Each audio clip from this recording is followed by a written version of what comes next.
Good morning, everyone. I'm Alin Bargayo from Group 7, and I'm being assigned to report the Carper and the future agrarian reform in the Philippines.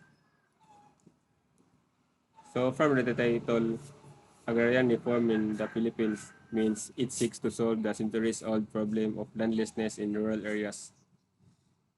So, ang aim aning agrarian reform in the Philippines is para masulbad ang dugay ng problema sa atong nasod, which is ang kakulangan sa yuta sa atong mga farmers.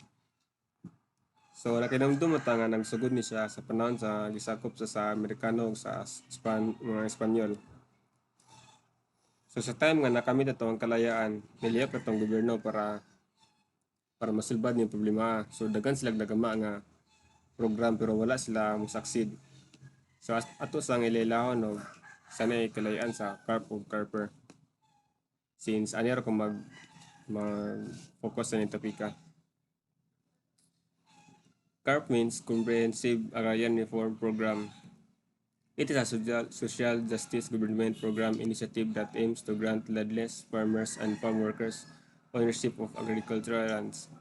So, ang aim maning CARP kay muhatag siya og mga yuta sa mga farmers o farm workers nga wala yuta.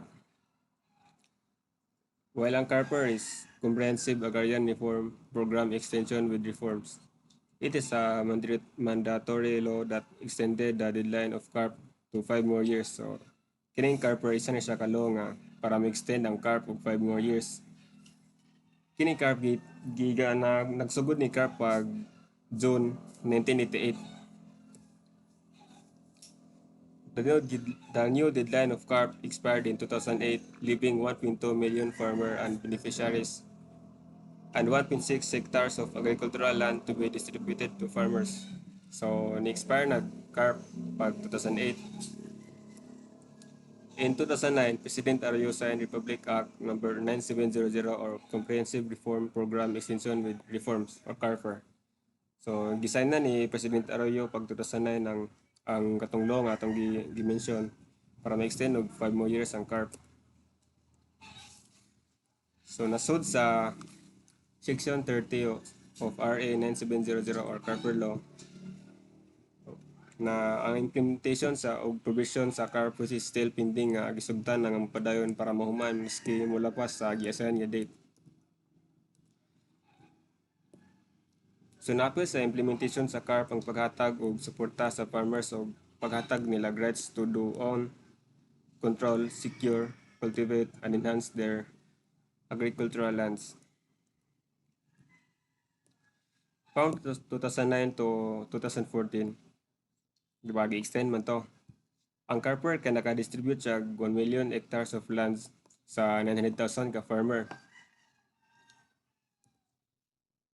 Curious na kasi gawid din mga programa. Ang nakawid din isang DAR or Department of Agrarian Reform, DENR or Department of Environment and Natural Resources. Even though ga-combine sila efforts para masulbad ni problema, wala sila mo success tungod sa